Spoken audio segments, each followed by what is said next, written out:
Hello everybody, welcome to our channel, our health and wellness. So today we are going to discuss about further part of the chapter conservation of plants and animals. अब हम जानेंगे causes of loss of biodiversity. तो पहला reason हमने discuss किया था deforestation. Second आ जाता है आपका इलीगल हंटिंग. क्या होती है इलीगल हंटिंग?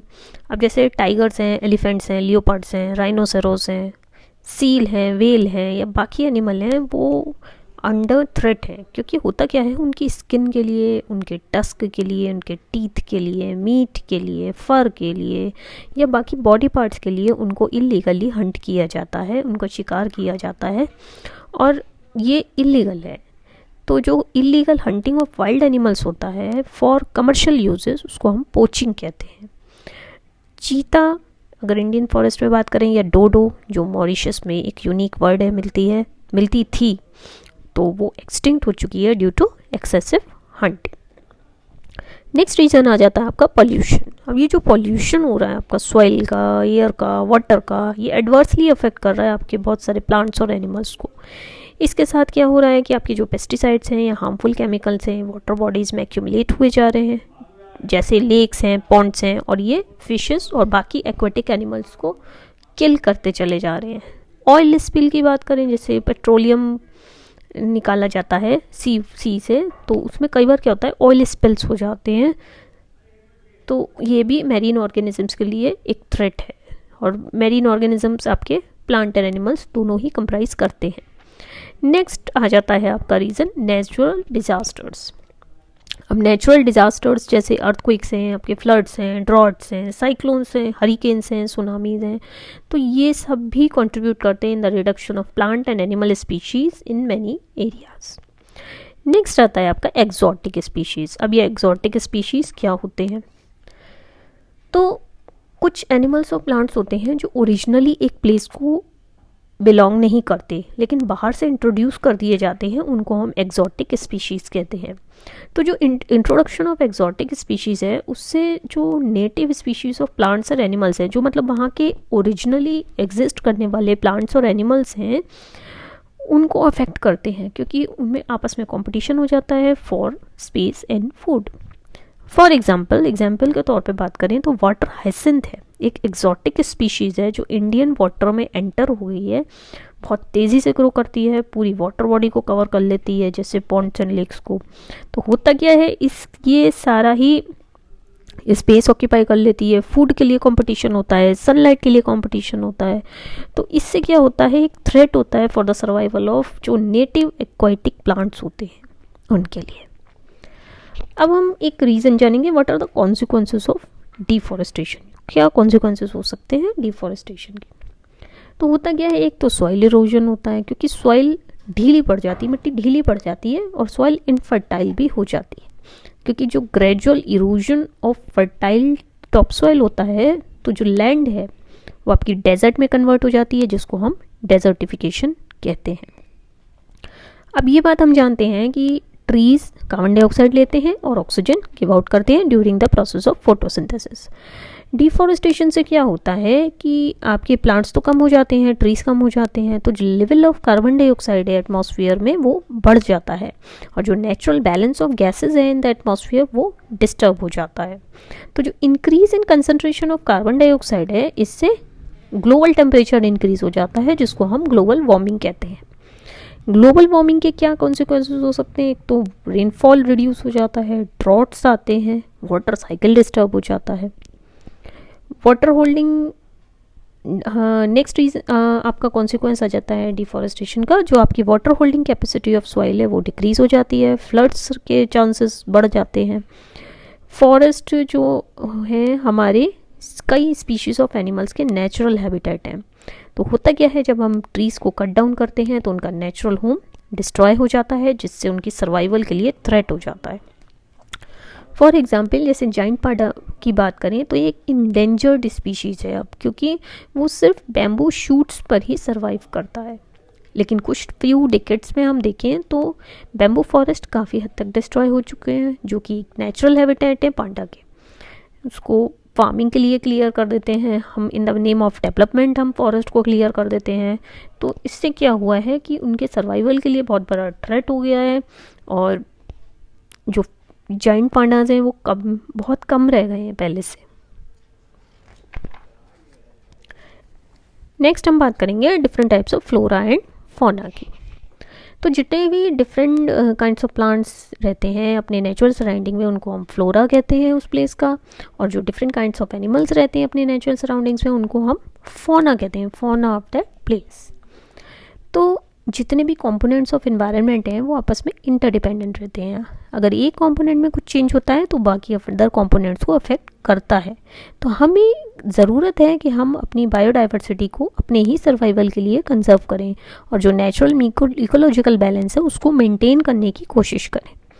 इससे एक चीज़ और इंश्योर होती है कि अगर आप अपनी बायोडाइवर्सिटी को कंजर्व करेंगे तो ये यूज़फुल प्लांट्स और एनिमल्स और उनके प्रोडक्ट्स हमारे फ्यूचर जनरेशन्स के लिए भी अवेलेबल रह पाएंगे, ये एक्सटिंक्ट नहीं होंगे। बहुत सारे non governmental and governmental bodies national, local and international level पर काफ़ी काम कर रहे हैं for the conservation of biodiversity programmes. Laws बना रहे हैं ताकि एग्जिस्टिंग फॉरेस्ट को प्रिजर्व किया जा सके, वाइल्ड लाइफ को प्रिजर्व किया जा सके, लोगों में एक जागरूकता फैलाई जा सके, अवेयरनेस प्रोग्राम्स रन कर रहे हैं for the conservation of biodiversity. लेकिन ज़रूरत है हम ग्राउंड लेवल पर इस पर काम करें। हम में से ये हर एक इंडिविजुअल को ये रियलाइज़ करना पड़ेगा कि बायोडाइवर्सिटी का सर्वाइवल, बायोडाइवर्सिटी को मेंटेन करना बहुत ज़रूरी है हमारे अपने सर्वाइवल के लिए। एक इंटरनेशनल यूनियन है for the conservation of nature and natural resources जिसको हम IUCN कहते हैं, जिसको आप वर्ल्ड कंजर्वेशन यूनियन के नाम से भी जानते हैं, ऑल्सो नोन एज WCU। ये एक इंटरनेशनल बॉडी है to study and access the global conservation of status of plant and animal species. IUCN क्या करता है, एक कॉम्प्रिहेंसिव लिस्ट मेंटेन करता है जिसको हम IUCN red list of threatened species कहते हैं। तो जो मेन एम है IUCN रेड लिस्ट का, तो ये एम ये है कि कंजर्वेशनिस्ट और इंडिविजुअल्स का अटेंशन, उनका फोकस ला सकें टूवर्ड्स द स्पीशीज़ जो अंडर थ्रेट हैं, जो एक्सटिंक्ट हो सकते हैं, और उनके कंजर्वेशन प्रोसेस को प्रमोट कर सकें। तो इन्होंने स्पीशीज़ को 9 ग्रुप्स में क्लासिफाई किया है। तो वन बाय वन हम इनको डिस्कस करेंगे। सबसे पहले आ जाते हैं आपके एक्सटिंक्ट स्पीशीज़।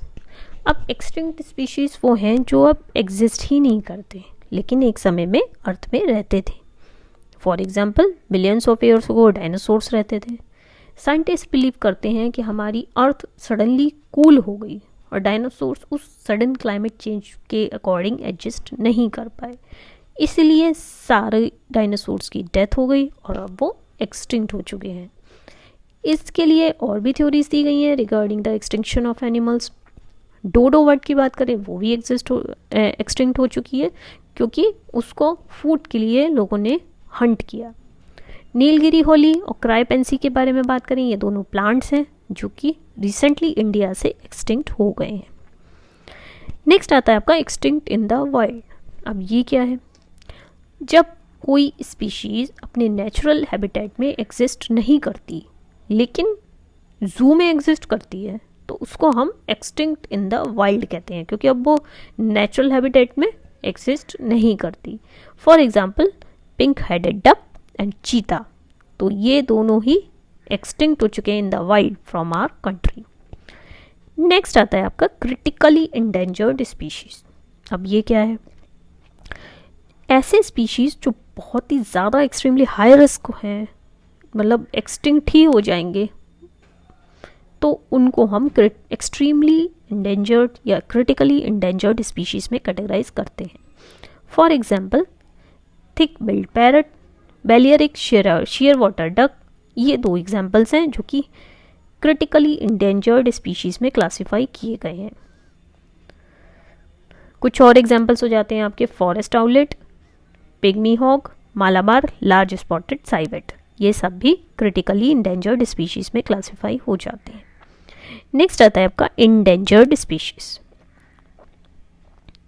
अब इंडेंजर्ड स्पीशीज़ कौन से होते हैं? एंड इंडेंजर्ड स्पीशीज़ वो हैं जो कि बहुत ही ज़्यादा हाई रिस्क पर हैं of getting extinct, near future में एक्सटिंक्ट होने के पूरे चांसेस हैं क्योंकि बहुत कम रह गए हैं और उनके हैबिटेट बहुत ज़्यादा चेंज हो गए हैं, इसीलिए उनको हम इंडेंजर्ड स्पीशीज़ में क्लासीफाई करते हैं। फॉर एग्जांपल एशियन एलिफेंट हो जाता है आपका, पिंक पिजन हो जाता है, इंडियन राइनोसोरस हो जाता है, Bengal tiger, blue whale, king cobra, Asiatic lion, snow leopard, African element, Ganga water dolphin, ये सभी अब इंडेंजर्ड स्पीशीज़ में आते हैं। कुछ प्लांट स्पीशीज़ हैं जैसे ड्रोसेरा इंडिका जो कि एक इंसेक्टिवोरस प्लांट है, या स्नो ऑर्चिड, ये भी इंडेंजर्ड स्पीशीज़ में आते हैं। अब नेक्स्ट आता है आपका वल्नरेबल स्पीशीज़। वल्नरेबल स्पीशीज़ क्या है, जो कि ऑलरेडी बहुत कम नंबर में है, और अगर उनके पॉजिटिव मतलब कुछ अगर उनके हैबिटेट्स डिस्ट्रॉय होते रहे, इन्वायरमेंटल डिस्टर्बेंस चलता ही रहा या इलीगल हिंटिंग चलती ही रही, तो वो इंडेंजर्ड कैटेगरी में आ जाएंगे। जैसे हिप्पोपोटामस, आपका चिंकारा डियर, गोल्डन लंगूर या फिर पोलर बियर, ये सभी अब वल्नरेबल स्पीशीज़ में कैटेगराइज हो गए हैं। तो रेड लिस्ट की बात करें तो ये जितने भी स्पीशीज़ हैं in the categories critically endangered, vulnerable और इंडेंजर्ड, इस सभी को हम थ्रेटेंड स्पीशीज़ में क्लासीफाई करते हैं। अब आता है नेक्स्ट टर्म आपका एंडेमिक स्पीशीज़। एंडेमिक स्पीशीज़ क्या होते हैं? एंडेमिक स्पीशीज़ वो species of plants and animals हैं जो कि एक्सक्लूसिवली एक पर्टिकुलर एरिया में एग्जिस्ट करते हैं, लेकिन नेचुरली किसी उस एरिया के अलावा कहीं भी एग्जिस्ट नहीं करते। जैसे पहला आ जाता है आपका एशियाटिक लॉयन, ये एक ऐसा एंडेमिक स्पीशीज़ है जो कि गिर नेशनल पार्क इन गुजरात में ही एग्जिस्ट करता है। लॉयन टेल मकाक जो कि आपके साउथ वेस्ट इंडिया में एग्जिस्ट करता है। गंगा वाटर डॉल्फिन जो कि एंडेमिक एक्वाटिक एनिमल है जो सिर्फ गंगा रिवर में ही मिलती है। नीलगिरी तहर, ये जो नीलगिरी हिल्स में एंडेमिक है और southern portion of western Ghat range में मिलेगा इन तमिलनाडु एंड केरला। जाइंट पाड़ा जो कि साउथ वेस्ट चाइना में ही आपको मिलेगा। अंडमान एंड निकोबार आइलैंड्स की बात करें तो लगभग यहाँ पर 220 एंडेमिक प्लांट्स एग्जिस्ट करते हैं। एंडेमिक प्लांट्स एंड एनिमल्स जो होते हैं वो ज़्यादा रिस्क पर होते हैं ऑफ बिकमिंग एक्सटिंक्ट, क्योंकि अगर उनका लोकल हैबिटेट डिस्ट्रॉय हो गया या डिस्टर्ब हो गया तो सर्वाइव नहीं कर पाएंगे।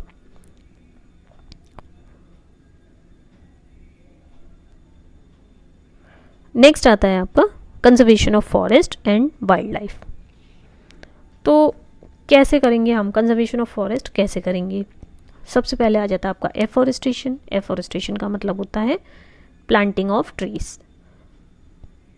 तो हमें कम से कम इतना टारगेट तो रखना चाहिए कि जितने हम काट रहे हैं उतने प्लांट कर दें, उतने ट्रीज नए प्लांट कर दें, ताकि फ्यूचर में हमें कोई प्रॉब्लम ना हो। नेक्स्ट आता है आपका प्रिवेंटिंग फॉरेस्ट फायर्स। अब होता क्या है, फॉरेस्ट फायर्स को हमें बहुत ज़्यादा चेक करना चाहिए क्योंकि बहुत ज़्यादा फॉरेस्ट डिस्ट्रॉय हो जाते हैं ड्यू टू फॉरेस्ट फायर। इसमें ये टेक्निक कर सकते हैं कि फायर एक्सटिंग्विशिंग सॉल्यूशन एयरक्राफ्ट से स्प्रे करें या फिर विंड का डायरेक्शन चेंज कर दें by using strong blowers. Next आता है हमारा प्रिवेंट ओवरग्रेजिंग। ओवरग्रेजिंग क्या होता है, उसको कंट्रोल करना चाहिए टू सेव फॉरेस्ट। जो ग्रेजिंग एनिमल्स हैं वो क्या करते हैं, यंग ट्रीज को ईट कर लेते हैं, लीव्स डिस्ट्रॉय कर देते हैं, रूट्स और ट्रंक्स डिस्ट्रॉय कर देते हैं। तो इस चीज़ को प्रिवेंट करना चाहिए क्योंकि प्लांट्स डैमेज हो जाते हैं इस केयरलेसनेस से। नेक्स्ट आता है आपका वाइल्ड लाइफ कंजर्वेशन। अब वाइल्ड लाइफ को कैसे कंजर्व करेंगे?